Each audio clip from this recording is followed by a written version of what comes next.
तो बात करेंगे आज मोस्ट इंपोर्टेंट क्वेश्चंस की, जो कि एग्जाम्स के पर्पस से बहुत इंपॉर्टेंट है। ऐसे क्वेश्चन एग्जाम्स में पूछे जाते हैं। तो बात करेंगे केवीएस एनवीएस लाइब्रेरियन टायर 2 के क्वेश्चंस की, ठीक है। तो फर्स्ट क्वेश्चन है हमारे पास, who propounded the 5 laws of library science. पुस्तकालय विज्ञान के 5 नियम किसने प्रतिपादित किए? मेलविल डेवे ने, या एस आर रंगनाथन ने, चार्ल्स कटर ने, या पॉल ऑटलेट ने? किसने ये करे थे? जो कि 5 लॉज ऑफ लाइब्रेरी साइंस है, ये किसके द्वारा आया था? तो बात करेंगे कि 5 लॉज ऑफ लाइब्रेरी साइंस है क्या? तो ये क्या है? The 5 laws of library science एक फंडामेंटल प्रिंसिपल है, ठीक है, जिसको लाइब्रेरीज के अंदर उसके फंक्शंस या फिलॉसफी को गाइड करने के लिए किया जाता है, ठीक है, लाइब्रेरीज के अंदर। तो जो ये लॉज है, इनको ट्रांसफर किया गया था लाइब्रेरीज के अंदर, जो बुक्स स्टोरेज इंस्टीट्यूशंस को, जो कि बुक स्टोरेज इंस्टीट्यूशन है, उसको किस में ट्रांसफर किया गया था? User oriented information service centre.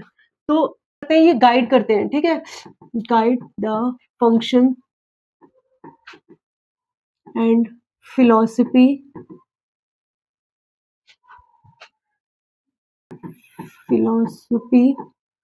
Of libraries, ठीक है। और इन्होंने जो भी ये लॉ से इनको ट्रांसफर किया था, ट्रांसफर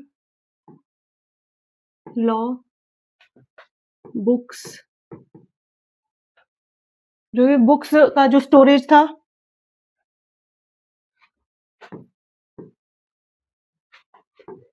इंस्टीट्यूशन, किसमें? इनटू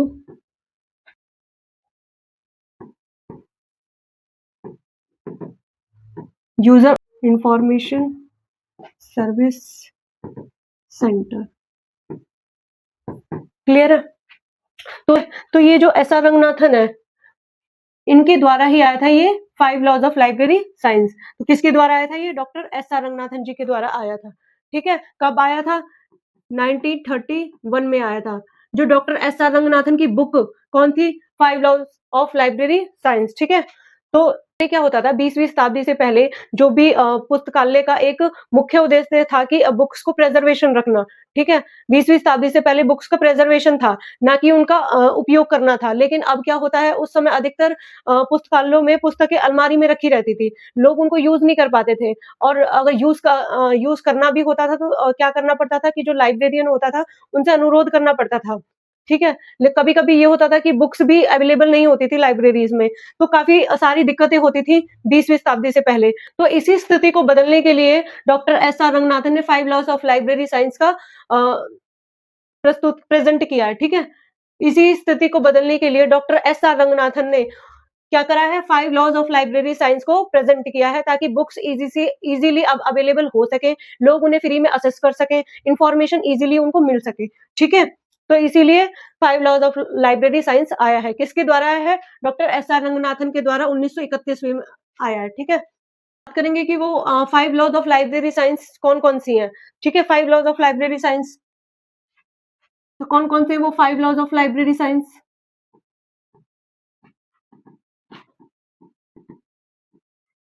तो फर्स्ट लॉ है books are for use. Second है every reader his her books, ठीक है। थर्ड लॉ है every books its reader. Fourth law क्या है? Save the time of reader. And fifth है library is a growing organism, ठीक है। तो बात करेंगे जो बुक्स है वो सभी के लिए है। फर्स्ट लॉ क्या कहता है? Books are for use. तो ये है कि जो भी लाइब्रेरी में बुक्स होंगी वो सभी के लिए अवेलेबल रहेंगी, ठीक है, वो सभी के लिए है, ताकि इसका लोग क्या कर सके? यूज कर सके। ऐसा नहीं है कि जो भी लाइब्रेरी में बुक्स होंगी वो सिर्फ अलमारी में सजाने के लिए होंगी, या फिर उनको कोई यूज नहीं कर पाएगा। तो वो इसका बुक्स आर फॉर यूज, तो वो सभी के लिए होंगी, इसका ध्यान रखा जाता है लाइब्रेरीज के अंदर, ठीक है। तो सेकंड लॉ कहता है एवरी रीडर हिज हर बुक। इसमें क्या है कि जो भी किसी भी प्रकार के जो भी वो होंगे, रीडर्स होंगे, वो इजीली क्या कर सकते हैं, बुक्स को रीड कर सकते हैं। तो इस चीज का भी क्या रखा जाएगा, ध्यान रखा जाएगा कि उनको इजीली बुक्स मिलनी चाहिए ताकि वो रीड कर सके, ठीक है। थर्ड लॉ क्या कहता है, एवरी बुक इट्स रीडर। तो जो भी हर बुक का जो भी बुक होगी उसका क्या होगा, एक रीडर होना चाहिए, ठीक है। हर बुक्स का एक रीडर होना चाहिए, इस चीज का भी ध्यान रखा जाएगा। और जो फोर्थ है, save the time of reader, ठीक है। जो भी इजीली बुक्स हो, इसका मतलब है कि save the time of reader. अगर हमें जो भी यूजर्स होते हैं लाइब्रेरियंस के अंदर, तो अगर उनको बुक्स नहीं मिल रही है तो भी उनकी बुक्स का मतलब ध्यान रखा जाएगा कि बुक्स उनको इजीली अवेलेबल हो जाए। और वो कैसे होगी, जो भी सेल्फ के अंदर बुक्स रखी जाएंगी, ठीक है, सेल्फ के अंदर बुक्स रखी जाएंगी, उनका रिकॉर्ड होना चाहिए ताकि यूजर्स इजीली उनको फाइंड कर सके, ठीक है। और या तो वो जो भी एक्सेशन रजिस्टर होता है, जो भी सबसे पहले बुक्स आती है, एक्सेशन रजिस्टर में उसका रिकॉर्ड रखा जाता है सबसे पहले, ठीक है, उसी में रिकॉर्ड रखा जाएगा। सेकंड है, अगर जो कैटलॉगिंग होती है उसी के थ्रू हम बुक्स को सर्च भी कर सकते हैं, ठीक है। अगर बुक्स अवेलेबल नहीं होती है तो हम ऐसे बुक्स को फाइंड कर सकते हैं। इससे क्या होता है कि जो यूजर्स होता है उसका भी टाइम बचता है, ठीक है, और जो लाइब्रेरियन होता है उसका भी टाइम बचता है। तो उससे क्या होगा कि जो भी होगा, लाइब्रेरी का डिसिप्लिन मेंटेन रहेगा, ठीक है। तो save the time of readers, तो उससे क्या होगा, दोनों का ही टाइम बचता है, ठीक है। तो फिफ्थ लॉ क्या कहता है, library is a growing organism. तो लाइब्रेरी क्या है, अब दिन पे दिन बढ़ती जा रही है, उसको जो भी उसका मेंटेन है, अब वो क्या हो रहा है, ग्रो हो रहा है। कैसे हो रहा है, डिजिटल जो लाइब्रेरी है उसके थ्रू। अब डिजिटल लाइब्रेरी है, ठीक है। अब डिजिटल लाइब्रेरी जब से आई है तब से क्या हो रहा है कि अब इजीली इंफॉर्मेशन है वो क्या होती है, प्रोवाइड हो जाती है, इजीली इंफॉर्मेशन प्रोवाइड होती है यूजर्स को, ठीक है। इजीली बुक्स मिल जाती हैं अब, ठीक है, उनका भी क्या होता है, टाइम बचता है। तो डिजिटल लाइब्रेरी में क्या होता है कि, ठीक है, डिजिटल लाइब्रेरी में क्या होता है कि लोगों को इजीली सारी इंफॉर्मेशन, लाइब्रेरी की सर्विस वगैरह सब क्या होता है, इजीली एक्सेस हो जाता है, ठीक है। क्लियर है यहाँ तक। नेक्स्ट क्वेश्चन है, question number 2, the concept of library movement in India gain momentum after. तो भारत में पुस्तकालय आंदोलन को कब गेन किया गया, ठीक है। तो कब किया गया, 1857 में या 1900 में, 1910 में या 1920 में, कब किया गया। तो बात करेंगे सबसे पहले कि ये लाइब्रेरी मूवमेंट का जो कॉन्सेप्ट है, ठीक है, ये क्या है। तो जो भी इंडिया में जो भी बुक्स आंदोलन का जो उद्देश्य होता है ना, लाइब्रेरी मूवमेंट का जो पर्पस है वो क्या होता है कि जो सभी लोगों को पुस्तकालय सेवा, लाइब्रेरी सर्विस तक पहुंचाना, ठीक है, सभी लोगों को लाइब्रेरी सर्विस प्रोवाइड कराना। तो मेन जो इसका पर्पस है वो क्या है, लाइब्रेरी में सर्विसेज प्रोवाइड कराना, ठीक है। और जो भी लिटरेसी होगी, जैसे कि पब्लिक लाइब्रेरी डेवलपमेंट के लिए इसे यूज किया जाता है, ठीक है। पब्लिक लाइब्रेरी को एस्टेब्लिशमेंट के लिए या डेवलपमेंट के लिए इसको यूज किया जाता है। और जो लाइब्रेरी लेजिस्लेशन होता है, लाइब्रेरी लेजिस्लेशन का भी स्टैब्लिश हुआ था, ठीक है, ठीक है, डेवलपमेंट हुआ था लाइब्रेरी लेजिस्लेशन का। और जो लाइब्रेरी एसोसिएशन है उसका भी क्या हुआ था, फॉर्मेशन, लाइब्रेरी एसोसिएशन फॉर्मेशन में लाइब्रेरी लिटरेसी को प्रोवाइड करना, प्रमोट करना, ठीक है। लाइब्रेरी लिटरेसी को ये क्या करता है, प्रमोट करता है, और पब्लिक लाइब्रेरी को ये डेवलप करता है, ठीक है। और इंफॉर्मेशन को फ्री एक्सेस प्रोवाइड कराता है। तो क्या होता है, free access information. Reading habit को इंकरेज करता है, पढ़ने की आदत को बढ़ाता है, ठीक है, रीडिंग हैबिट एनकरेज। क्लियर है। तो लाइब्रेरी, तो इसका जो मेन पर्पस है वो क्या है, वो ये है कि पब्लिक लाइब्रेरीज को ये क्या करता है, डेवलप करता है, एंड रीडिंग हैबिट को बढ़ाता है, ठीक है, लोगों के द्वारा। और ये कब आया था, ये आया था 1920 में, ठीक है, 1920 के अराउंड ये आया था। क्लियर है। नेक्स्ट क्वेश्चन है कि इनक्यूनाबुला शब्द क्या है, इनक्यूनाबुला। तो वो क्या है, हैंड रिटन मैन्यूस्क्रिप्ट या बुक प्रिंटेड, गवर्नमेंट पब्लिकेशन या रेयर जर्नल्स, क्या है वो। इनक्यूनाबुला वो होता है जो 1501 से पहले, 1501 से पहले प्रिंटेड की गई थी बुक्स, उनको हम क्या बोलते हैं, इनक्यूनाबुला, ठीक है। 1501 से पहले जो भी बुक्स प्रिंट की गई थी उनको हम बोलते हैं इनक्यूनाबुला। तो लैटिन वर्ड क्या है, इनक्यूनेबुला का लैटिन वर्ड होता है क्रेडल या इन्फेंसी, क्रेडल, इन्फेंसी, ठीक है, ठीक है। तो जो भी इसकी प्रिंटेड टेक्नोलॉजी है, इनक्यूनेबुला की जो भी प्रिंटेड टेक्नोलॉजी है,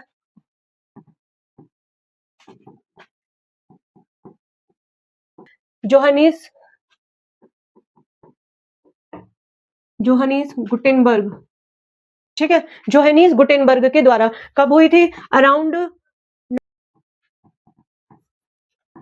कब आया था ये? 1450 में, ठीक है। और जो भी इसके कैरेक्टरिस्टिक थे वो क्या थे कि जल्दी से जल्दी बुक्स को क्या कराया जाए? प्रिंटेड कराया जाए, रेयर और वैल्यूएबल्स बुक हो। ये ऐसा नहीं है कि बिल्कुल ही भंडार होता है जो, ठीक है, वो नहीं होना चाहिए, और बिल्कुल रेयर और वैल्यूएबल बुक्स होनी चाहिए। मोस्टली वो टेक्स्ट फॉर्म में होनी चाहिए, ठीक है। मोस्टली क्या होता था कि वो टेक्स्ट फॉर्म में होती थी, टेक्स्ट फॉर्म, क्लियर है? और ये क्या होते थे? एक हिस्टोरिकल डॉक्यूमेंट होते थे। क्या होते थे? Historical document. इन्हीं को बोलते हैं इनक्यूनेबुला, ठीक है, क्लियर है? तो नेक्स्ट क्वेश्चन है, the headquarter of Indian library association is located. तो कहाँ लोकेटेड है आईएलए का हेडक्वार्टर? दिल्ली में, कोलकाता में, चेन्नई में या मुंबई में? कहाँ पर है? तो बात करेंगे सबसे पहले कि आईएलए क्या है। आईएलए, तो आईएलए क्या है? इसकी फुल फॉर्म है इंडियन लाइब्रेरी एसोसिएशन, ठीक है। क्या है? Indian library association. तो जो आईएलए है ये कब आया था? ये आया था 1933 में। कब आया था? 1933 में, ठीक है, क्लियर है? ठीक है, क्लियर है। तो जो इसके फर्स्ट सेक्रेटरी है वो कौन है? के एम असदुल्ला, ठीक है। के एम असदुल्ला इनके फर्स्ट सेक्रेटरी थे। और के एम असदुल्ला कौन थे? के एम असदुल्ला ये जो कि इंपीरियल लाइब्रेरी के कौन थे? ये लाइब्रेरियन थे, ठीक है, लाइब्रेरियन। ये इंपीरियल लाइब्रेरी के लाइब्रेरियन भी रहे हैं। और कहाँ पर? ये है कोलकाता के अंदर, ठीक है, कोलकाता में। तो जो इसका हेडक्वार्टर है वो कहाँ पर है? इसका दिल्ली में, ठीक है। आईएलए का हेडक्वार्टर कहाँ पर है? दिल्ली में है, ठीक है। तो बात करेंगे जो भी यहाँ पे आईएलए के अंदर मतलब इंडिया के अंदर जो भी लाइब्रेरी की कॉन्फ्रेंस मीटिंग होती है वो किसके किसके साथ मिलकर होती है? वो आईएलए के साथ होती है, ठीक है। तो वो कहाँ पर होती है? वो भी कोलकाता के अंदर ही होती है, ठीक है।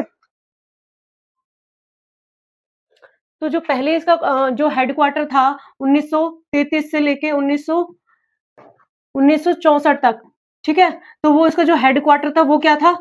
कोलकाता। क्या था? कोलकाता। अब जो इसका हेडक्वार्टर है वो क्या है? दिल्ली, ठीक है। अब रिसेंटली इसका हेडक्वार्टर क्या कहाँ है? दिल्ली में, ठीक है। आईएलए के कुछ पब्लिकेशंस भी हैं। तो जो आईएलए है इसको क्या बोला जाता है कि ये क्या है? सबसे ओल्डेस्ट एंड लार्जेस्ट एसोसिएशन है इंडिया के अंदर। क्या है ये? लार्जेस्ट एंड ओल्डेस्ट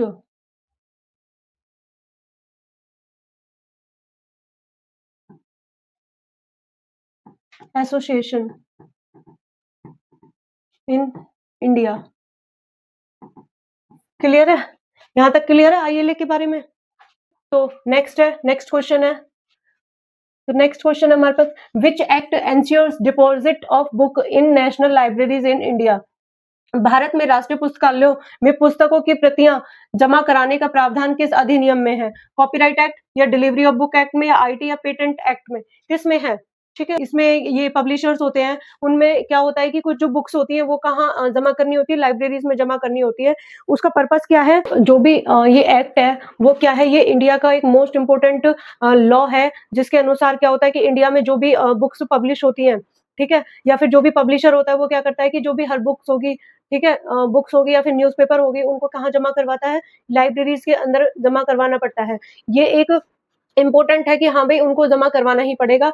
और इस जो भी इसका मेन पर्पस है कि इंडिया के अंदर क्या करना है? जो भी पब्लिश प्रिजर्वेशन है या फिर नेशनल बिब्लियोग्राफी को तैयार करना है, ठीक है, प्रिजर्वेशन एंड बिब्लियोग्राफी को तैयार करना है। इसका मेन पर्पस है, ठीक है।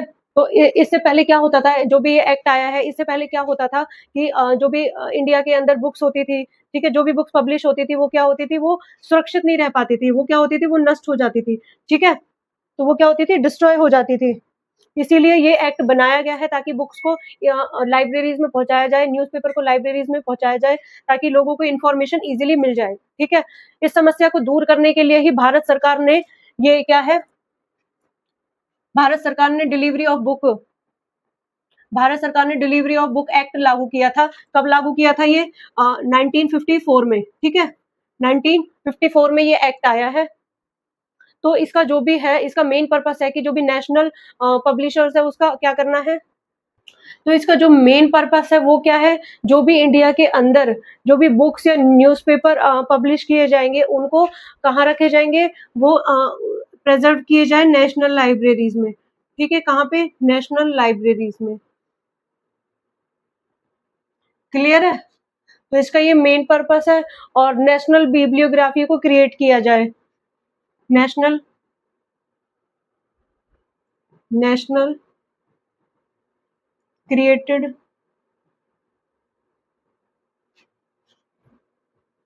बिब्लियोग्राफी, ठीक है। क्रिएट नेशनल बिब्लियोग्राफी, ये क्या करता है, जो भी इंडिया के अंदर जो नेशनल बिब्लियोग्राफी होगी ना, उसको बनाने में ये क्या करता है, हेल्प करता है, ठीक है। और जो भी रिसर्च या डॉक्यूमेंट होंगे, तो रिसर्च और डॉक्यूमेंट को भी ये क्या करता है, सपोर्ट करता है, ठीक है। और और जो भी नेशनल लाइब्रेरीज के लिए डेवलपमेंट के लिए जो भी कलेक्शंस होंगे उनको भी ये क्या करेगा, सपोर्ट करेगा, ठीक है।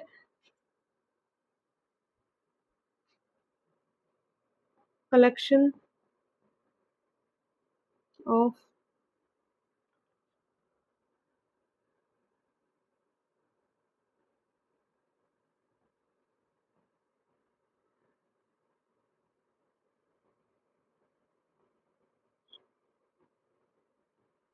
ठीक है। जो भी लाइब्रेरीज के अंदर जो भी कॉपीज वगैरह रिसीव होती हैं, वो क्या होती है, प्रिंटेड फॉर्म में होनी चाहिए, ठीक है। लाइब्रेरीज के अंदर जो भी डॉक्यूमेंट होगा, लाइब्रेरीज के अंदर जो भी डॉक्यूमेंट वगैरह आएंगे, ठीक है, या बुक होगा या न्यूज़पेपर, वो क्या होने चाहिए, प्रिंटेड फॉर्म में होना चाहिए, ठीक है। एक्ट के अंदर क्या होता है कि जो भी पब्लिशर होंगे, वो जो भी पब्लिशर होंगे वो कॉपीज को सेंड करेंगे कहाँ पे, कुछ लाइब्रेरीज में सेंड करेंगे कॉपीज, ठीक है। तो वो जैसे कि नेशनल लाइब्रेरीज में सेंड करना, कॉनमोरा पब्लिक लाइब्रेरीज में, दिल्ली पब्लिक लाइब्रेरीज में सेंड करना कॉपीज को। क्लियर है कि जो कॉपीज होंगी वो क्या होनी चाहिए, फ्री ऑफ कॉस्ट होनी चाहिए, ठीक है। कॉपीज क्या होनी चाहिए, फ्री ऑफ कॉस्ट होनी चाहिए, डिलीवर्ड होनी चाहिए फ्री ऑफ कॉस्ट। और इसका जो और क्या होता है कि जो इसका अमेंडमेंट हुआ था ना, ये आया था 1954 में, और इसका अमेंडमेंट हुआ था कब, 1956 में। ये दोनों पूछा जाता है, ठीक है, 94 और 96। तो इसका जो पर्पस था वो क्या था, लीगल डिपॉजिट ऑफ पब्लिकेशंस, ठीक है। नेक्स्ट क्वेश्चन है,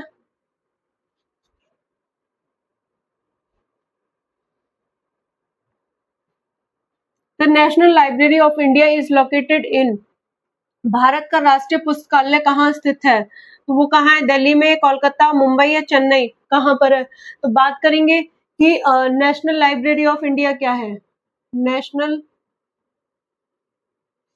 लाइब्रेरी ऑफ इंडिया क्या है ये, तो ये एक इंडिया के अंदर लार्जेस्ट लाइब्रेरी है। ये क्या है, largest library, largest library in India, सबसे बड़ी लाइब्रेरी है, ठीक है। और कहाँ है, इसका हेडक्वार्टर कहाँ है, ये कहाँ है, ये कोलकाता में, कहाँ पे, कोलकाता, वेस्ट बंगाल। जो नेशनल लाइब्रेरी है वो कहाँ है, कोलकाता में, ठीक है। इसका जो मेन ऑब्जेक्टिव है वो क्या है कि भारत में प्रकाशित सभी प्रकार के ज्ञान और साहित्य का संग्रह और संरक्षण या संरक्षण उपलब्ध कराना है, ठीक है। नेशनल लाइब्रेरी की जो भी शुरुआत हुई थी वो कब हुई थी, तो ये नेशनल लाइब्रेरी की शुरुआत हुई थी 1836 में। कब हुई थी, 1836 में। और ये किससे शुरुआत हुई थी? इसकी हुई थी कलकत्ता से। किससे हुई थी? Calcutta public library. ठीक है, तो जो भी है इंडिया में नेशनल लाइब्रेरी की शुरुआत 1836 में हुई थी, कलकत्ता पब्लिक लाइब्रेरी के द्वारा हुई थी। लेकिन बाद में 1903 में क्या हुआ? इंपीरियल लाइब्रेरी बनाई गई। ठीक है, 1903 में क्या हुआ कि इंपीरियल लाइब्रेरी बनाई गई।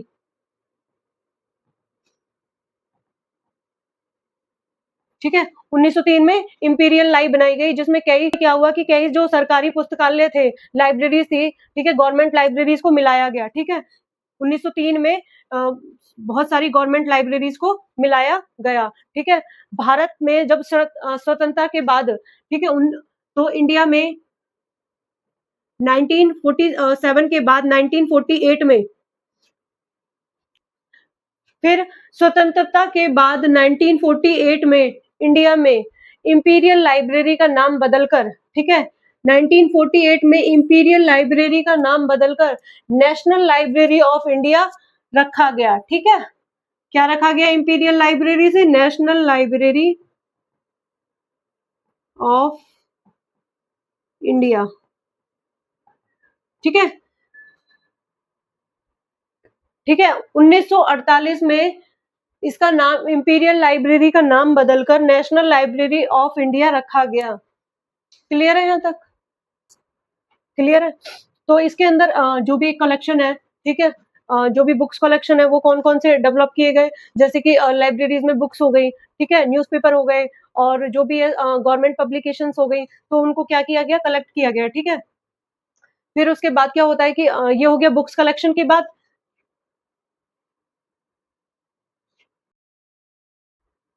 जो भी इसमें वर्क किए गए तो वो कौन कौन से थे? बुक्स को कलेक्ट करना, बुक्स कलेक्शन। ठीक है, legal deposit, legal deposit, legal deposit, मतलब कि जो अभी 1954 में जो एक्ट आया था, ठीक है, उसके अनुसार क्या होगा, जो कि इंडिया में भी जो जितनी भी बुक्स पब्लिश होंगी, ठीक है, और हर टाइप्स की बुक जो भी होंगी, तो उनको क्या किया जाएगा कि नेशनल लाइब्रेरी में ये डिपॉजिट किए जाएंगे। ठीक है, नेशनल लाइब्रेरी में ये भेजी जाएंगी सारी कॉपीज, जो कि बुक्स हो गए, न्यूज़पेपर हो गए, जो भी स्क्रिप्ट वगैरह, और किसमें? प्रिंटेड फॉर्म में। ठीक है, लाइब्रेरीज में वो भेजी जाएंगी।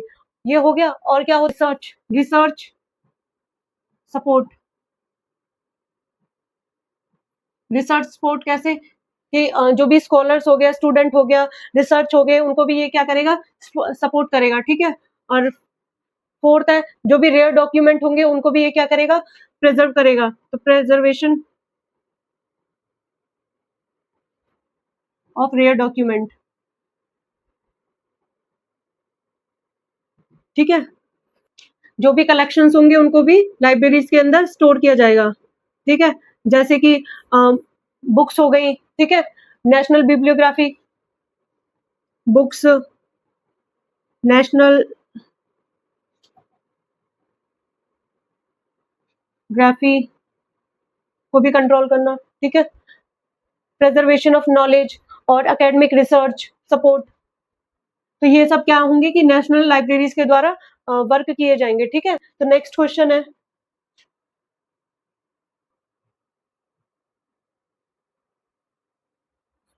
तो नेक्स्ट क्वेश्चन है, who founded the Raja Ram Mohan Roy library foundation.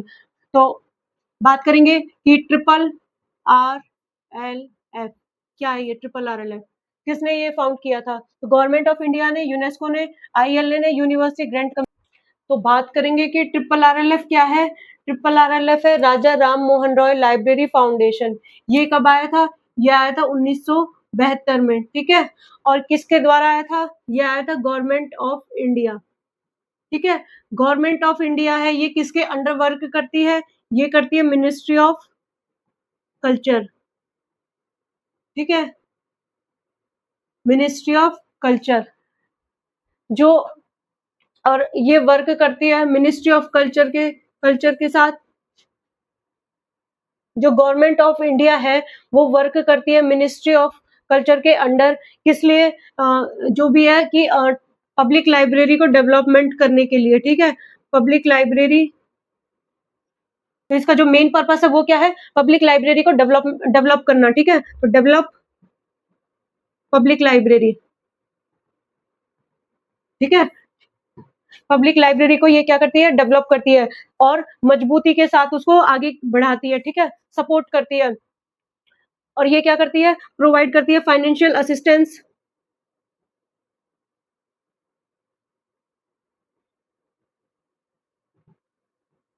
कि जो भी पब्लिक लाइब्रेरी में जो भी फंड या पैसा आएगा वो कहाँ जाएगा, गवर्नमेंट ऑफ इंडिया के द्वारा पब्लिक लाइब्रेरी में जाएगा, ठीक है। तो उसका भी ये क्या करती है, देखती है ट्रिपल RLF, ठीक है, जो भी फाइनेंशियल असिस्टेंस होंगे। और ये कहाँ पर है, इसका हेडक्वार्टर कहाँ है, ये है कोलकाता में, ठीक है। कहाँ है, कोलकाता में, वेस्ट बंगाल के अंदर, ठीक है। तो जो भी राजा राम मोहन रॉय है, ठीक है, राजा राम मोहन रॉय, इनको क्या बोला जाता है, ये क्या है, इंडियन रेसिस्टेंस, ठीक है, इनको तो राजा राम मोहन राय को क्या बोला जाता है, इंडियन रिनाइसेंस का फादर भी माना जाता है, ठीक है। इंडियन, ये क्या है, फादर ऑफ इंडियन,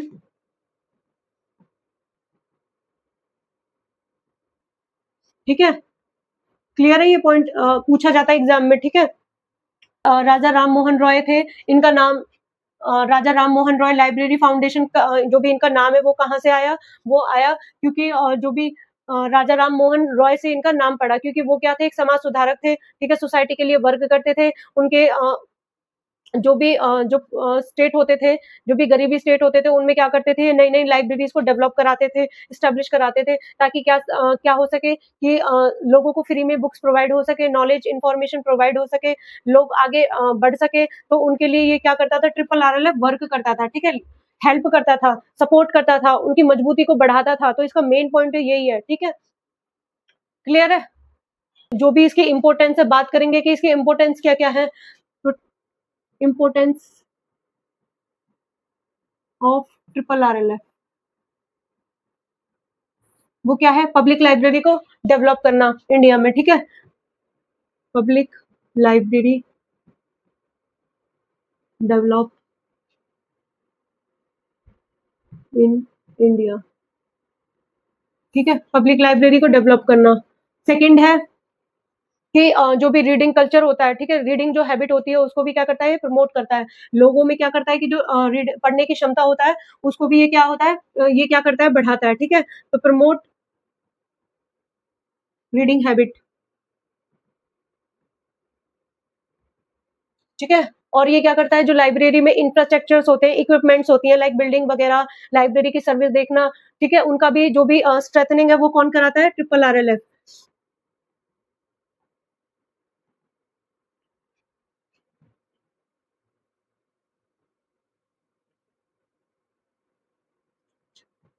क्लियर है? तो फोर्थ क्या हो जाएगा, जो भी नॉलेज होगी लोगों की उसको भी ये क्या करता है, सपोर्ट करता है, ठीक है। या फिर फ्री इंफॉर्मेशन प्रोवाइड कराता है, free information, free access to information and books, ठीक है। क्लियर है ये? तो इसका जो मोस्ट इम्पोर्टेंट वो पर्पस है वो क्या होता है कि पब्लिक लाइब्रेरी को डेवलपमेंट करता है और लोगों में क्या करता है, इंफॉर्मेशन प्रोवाइड कराता है, ठीक है। नेक्स्ट क्वेश्चन है question number 8, the international federation of library association and institutions was established in. तो जो इफ्ला है वो कब एस्टैब्लिश्ड हुआ था, तो यहाँ पे इफ्ला की बात हो रही है, ये या तो 1927 में या 1945 या 1965 या 1980। तो ये जो इफ्ला है ये कब एस्टैब्लिश हुआ था, कौन से ईयर में हुआ था। तो बात करेंगे सबसे पहले कि इफ्ला क्या है। इफ्ला क्या है ये, इफ्ला क्या है, ये एक इंटरनेशनल ऑर्गेनाइजेशन है, ठीक है। ये एक इंटरनेशनल ऑर्गेनाइजेशन है,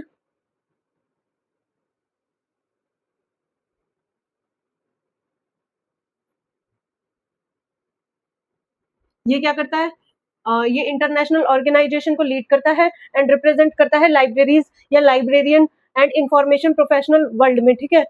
तो ये वर्क क्या करता है, ये वर्क करता है global voice of the library and information professionals, या फिर प्रमोट करता है ये लाइब्रेरीज में जो भी इंटरनेशनल कॉपरेशन होंगे उनको, ठीक है। और ये हेल्प करता है लाइब्रेरी के जो भी स्टैंडर्ड होते हैं उनको डेवलप कराने में, ठीक है। प्रोफेशनल्स लाइब्रेरी के जो भी स्टैंडर्ड डेवलप, लाइब्रेरी स्टैंडर्ड्स,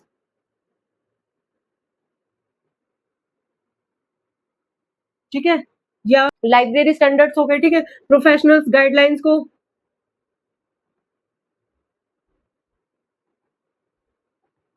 जो भी गाइडलाइंस होंगी, ठीक है, उनको, या फिर इंटरनेशनल कोलैबोरेशंस को, ठीक है, इंटरनेशनल कोलैबोरेशन,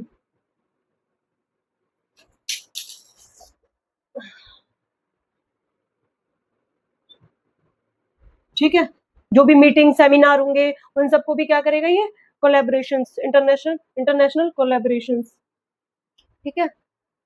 अब बात करेंगे कि जो ये इफ्ला है ये कब इस्टेब्लिश हुआ था, ये हुआ था 1927 में, ठीक है, कब हुआ था 1927 में, स्कॉटलैंड,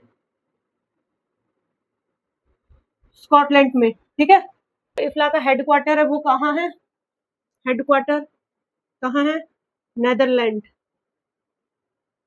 द हैग, ठीक है, हेडक्वार्टर कहाँ है, द हैग में, ठीक है। अब बात करेंगे कि जो भी इसका उद्देश्य है, इफ्ला का उद्देश्य क्या है, मेन पर्पस क्या है, तो वो क्या करता है, इंटरनेशनल जो भी ये कोलैबोरेशन होंगे इनको प्रमोट करेगा, ठीक है। ऐसे कोलैबोरेशन करेगा, ये करेगा जो भी लाइब्रेरीज और लाइब्रेरियंस के बीच में जो भी कोलैबोरेशन होंगे वर्ल्ड में उनको करेगा, ठीक है, इफ्ला के अंदर, और डेवलप करेगा ये लाइब्रेरीज के स्टैंडर्ड को। अब लाइब्रेरीज के स्टैंडर्ड कौन कौन से हो गए, जैसे कि लाइब्रेरीज में लाइब्रेरी सर्विसेज हो गई, ये बुक बिल्डिंग वगैरह, इक्विपमेंट, इंफ्रास्ट्रक्चर, तो उन्हीं सभी स्टैंडर्ड को ये क्या करेगा, डेवलप करेगा, ठीक है। और जो भी कैटालॉगिंग रूल्स होते हैं, ठीक है, जैसे कि कैटालॉगिंग रूल्स हो गए उनको भी ये क्या करेगा, डेवलप करेगा। कौन, जैसे कि ओपेक हो गया, कैटालॉगिंग रूल्स,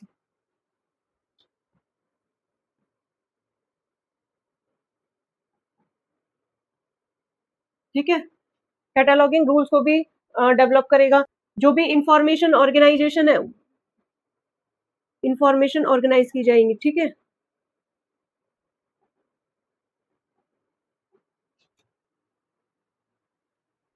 बात करेंगे कि इसके ऑब्जेक्टिव की, तो ये क्या करेगा, जो भी है प्रमोट करेगा इंटरनेशनल कोलैबोरेशन को, प्रमोट इंटरनेशनल कोलैबोरेशन, ठीक है। सेकंड है, सेकंड क्या है कि जो भी लाइब्रेरीज के स्टैंडर्ड्स होंगे, ठीक है, उनको भी क्या करेगा, डेवलप करेगा, डेवलप्ड लाइब्रेरी स्टैंडर्ड्स। नेक्स्ट है इंटेलेक्चुअल फ्रीडम्स का प्रोटेक्शन भी दिलाएगा, ठीक है, protection of intellectual, protection intellectual freedom,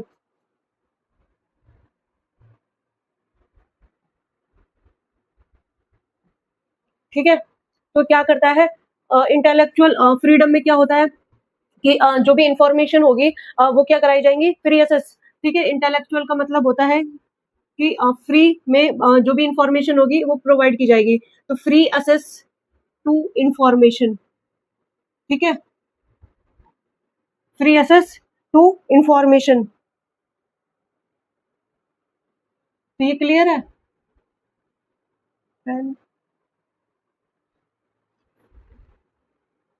free assess to information. और फिर क्या, ठीक है ना, तो नेक्स्ट है, तो ये क्या करेगा, जो भी लाइब्रेरी के प्रोफेशंस होंगे उनको भी डेवलप करेगा, डेवलप लाइब्रेरी प्रोफेशनल्स, क्लियर, ठीक है। और लाइब्रेरी प्रोफेशनल्स कौन से, जैसे कि हो गया लाइक ट्रेनिंग के थ्रू या फिर सेमिनार, ठीक है, पब्लिकेशंस, तो ट्रेनिंग, सेमिनार या कॉन्फ्रेंस, ठीक है, इनके थ्रू डेवलप होंगे, ठीक है।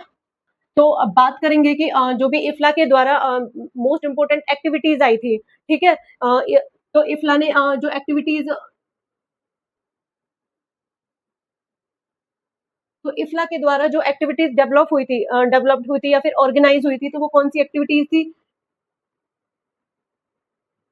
तो वो थी WLIC। तो ये WLIC क्या है, इसको इफ्ला के द्वारा ऑर्गेनाइज किया गया था, ठीक है, इफ्ला के द्वारा ये ऑर्गेनाइज किया गया था, ये है world world library and information,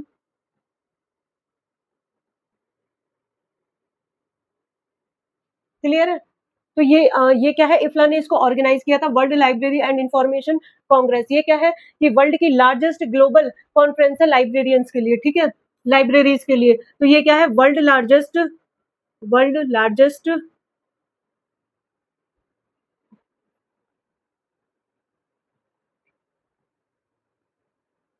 तो ये क्या है, वर्ल्ड लार्जेस्ट ग्लोबल कॉन्फ्रेंस, ठीक है, ठीक है। एक तो ये एक्टिविटी आई थी वर्ल्ड लाइब्रेरी इंफॉर्मेशन कांग्रेस, और सेकंड आई थी डेवलपमेंट, जो भी इंटरनेशनल गाइडलाइंस होंगी उनको क्या किया जाएगा, डेवलप किया जाएगा। जैसे कि जो भी पब्लिक लाइब्रेरी है, ठीक है, एकेडमिक, स्कूल, डिजिटल, ये सारी लाइब्रेरीज को क्या किया जाएगा, डेवलप किया जाएगा, ठीक है। तो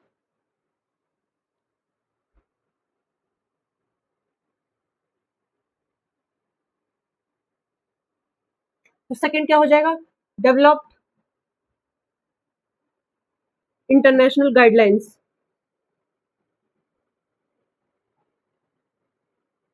क्लियर है। और जो भी इंटरनेशनल गाइडलाइंस डेवलप की जाएंगी तो वो किससे रिलेटेड होंगी, पब्लिक लाइब्रेरी से, या स्कूल, या स्कूल लाइब्रेरीज, ठीक है, एकेडमिक लाइब्रेरीज या डिजिटल लाइब्रेरीज, तो ये सब इससे रिलेटेड होंगी, ठीक है। तो और जो पुस्तकालयों के लिए जो भी लाइब्रेरियंस होंगे या लाइब्रेरीज के लिए गाइडलाइंस तैयार करना, ठीक है, ये इसका वर्क रहेगा। और जो भी वर्ल्ड वाइड पर क्या होगा कि जो भी पुस्तकालय होंगे उनका प्रतिनिधित्व करना, ठीक है, ये भी इफ्ला का वर्क रहेगा, ठीक है, ठीक है। तो क्लियर है यहाँ तक। नेक्स्ट है the oldest library in India is, तो सबसे ओल्डेस्ट लाइब्रेरी इंडिया के अंदर कौन सी है, कहना मेरा पब्लिक लाइब्रेरी है, सरस्वती, दिल्ली, या रामपुर राजा लाइब्रेरी, कौन सी है। तो जो भी ओल्डेस्ट लाइब्रेरी है वो कौन सी है, सरस्वती महल लाइब्रेरी। ये क्या है, ये सरस्वती महल लाइब्रेरी एक सबसे पुरानी और मोस्ट फेमस लाइब्रेरी है। तो क्या है ये, ओल्डेस्ट एंड फेमस लाइब्रेरी, ठीक है। कहाँ, एशिया के अंदर, एशिया, ठीक है, एशिया के अंदर ये सबसे ओल्डेस्ट और फेमस लाइब्रेरी है, सरस्वती महल लाइब्रेरी। याद रखना, इसको पूछा जाता है एग्जाम में, ठीक है। और ये कहाँ पर है, ये तमिलनाडु में है, ठीक है, तमिलनाडु, तमिलनाडु में, ठीक है, तमिलनाडु के अंदर है ये, ठीक है। तो जो ये लाइब्रेरी है, सरस्वती लाइब्रेरी, ये पूरे वर्ल्ड में किस लिए फेमस है, ये पाम लीफ के नाम से फेमस है। किसके नाम से, पाम लीफ, ठीक है, फेमस, पाम लीफ के नाम से ये फेमस है। और जो इसकी स्थापना हुई थी, जो इस्टेब्लिशमेंट हुई थी इस सरस्वती लाइब्रेरी की, वो कब हुई थी, 16 शताब्दी में, ठीक है, 16th सेंचुरी में हुई थी, 16th सेंचुरी में हुई थी। कहाँ पर, तंजावुर के नायक शासकों के समय में हुई थी, ठीक है, क्लियर है। तो बाद में इसका जो भी इसका डेवलपमेंट हुआ था वो किसने किया था, सरफोजी ने,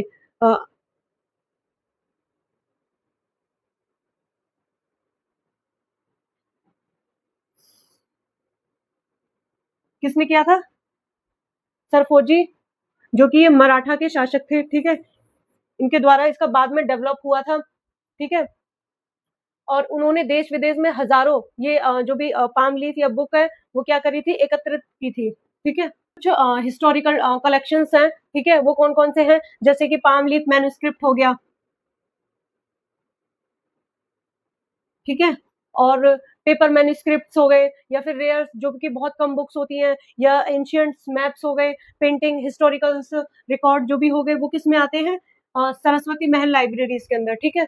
और जो कि बहुत सारी लैंग्वेज ऐसी हैं इसके सरस्वती महल लाइब्रेरीज के अंदर, जो कि लैंग्वेज ऐसी हैं जो लिखी जाती हैं, ठीक है। तो वो कौन कौन सी है, संस्कृत, रिटन लैंग्वेज, तो वो कौन सी है, संस्कृत, पूछा जाता है ये एग्जाम में कौन कौन सी लैंग्वेज है जो कि रिटन लैंग्वेज है, लिखी जाती है, तमिल, तेलुगु और मराठी। तो ये सब क्या है, लैंग्वेज है जो कि लिखी जाती है, ठीक है। तो ये इंपॉर्टेंट है, ये पूछी जाती है एग्जाम में, ठीक है। नेक्स्ट क्वेश्चन है कि जो भी वर्चुअल लाइब्रेरी मेनली प्रोवाइड्स, तो जो वर्चुअल लाइब्रेरीज है, ठीक है, वो क्या प्रोवाइड कराता है, प्रिंटेड रिसोर्सेज या digital assist to information on only reference book या न्यूज़पेपर? क्या आंसर होगा इसका? तो वर्चुअल बात करेंगे सबसे पहले कि वर्चुअल लाइब्रेरी क्या होता है। वर्चुअल लाइब्रेरी, तो वर्चुअल लाइब्रेरी वो होता है, वो पुस्तकालय होता है जिसमें इंफॉर्मेशन को क्या करते हैं, डिजिटल रूप में इंटरनेट के माध्यम से उपलब्ध कराते हैं, ठीक है। इंटरनेट के थ्रू क्या कराते हैं, प्रोवाइड कराते हैं, प्रोवाइड इंफॉर्मेशन थ्रू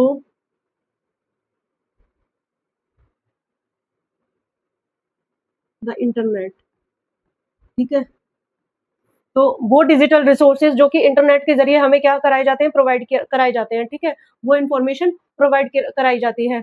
तो इसमें क्या होता है, जो भी यूजर्स होंगे उनको लाइब्रेरी जाने की जरूरत नहीं होती, बल्कि वो क्या करते हैं, कंप्यूटर से या मोबाइल से या टैबलेट से तो इंटरनेट के थ्रू इंफॉर्मेशन असेस कर सकते हैं, ठीक है। तो वर्चुअल लाइब्रेरी मोस्ट इंपोर्टेंट है, जिसमें डिजिटल लाइब्रेरीज का यूज किया गया है मोस्टली, ठीक है। तो ये क्या है, ये एक ऐसा डिजिटल लाइब्रेरी का संग्रह है जैसे कंप्यूटर या इंटरनेट के माध्यम से एक्सेस किया जाता है, ठीक है, ताकि जो भी यूजर्स है उनको इजीली इंफॉर्मेशन प्रोवाइड हो सके। क्लियर है? क्या होता है कि जो भी इंटरनेट के माध्यम से जानकारी प्राप्त की जा सकती है, ठीक है, इंफॉर्मेशन मिल सकती है, और इसमें डिजिटल कलेक्शन भी हो सकता है। डिजिटल कलेक्शन कौन कौन से हो गए, ई बुक्स हो गया, डिजिटल कलेक्शंस जैसे कि ई बुक्स, ठीक है, और इलेक्ट्रॉनिक जर्नल्स हो गए, या फिर कैटलॉगिंग हो गया, ठीक है। तो कैटलॉगिंग मतलब कि जैसे कि ओपेक है, ठीक है, ओपेक में क्या आ जाता है, एक सिस्टम सॉफ्टवेयर है ये जो कि यूज किया जाता है बुक्स को सर्च करने के लिए, ताकि इजीली हमें बुक्स प्रोवाइड हो जाए। तो ये भी क्या है, एक डिजिटल कलेक्शन है, ठीक है, जिसके थ्रू हमें डेटा इजीली मिल जाता है कि कौन सी सेल्फ के अंदर बुक्स रखी हुई हैं, कौन सी स्टैंडर्ड की है, ठीक है। तो वो क्या होता है, एक सिस्टमैटिक तरीके से रखी हुई होती हैं, जिसके कैटलॉगिंग के थ्रू हमें इजीली असेस हो जाता है, ठीक है। इसमें वर्चुअल लाइब्रेरी में होता है कि यूजर्स को इजीली इंफॉर्मेशन कहीं पे भी कभी भी मिल जाती है, 24/7, ठीक है, इंफॉर्मेशन अवेलेबल हो जाती है, इंफॉर्मेशन को एक्सेस कर सकते हैं, ठीक है। तो ये सबसे बड़ा पॉइंट है कि जो कि वर्चुअल लाइब्रेरी का है, ठीक है। और इसमें क्या होता है कि जो भी इंफॉर्मेशन रिट्राइवल होते हैं, फास्ट इंफॉर्मेशन रिट्राइवल है।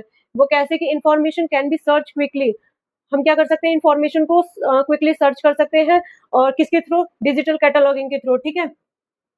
Search information through the cataloguing, digital catalogue,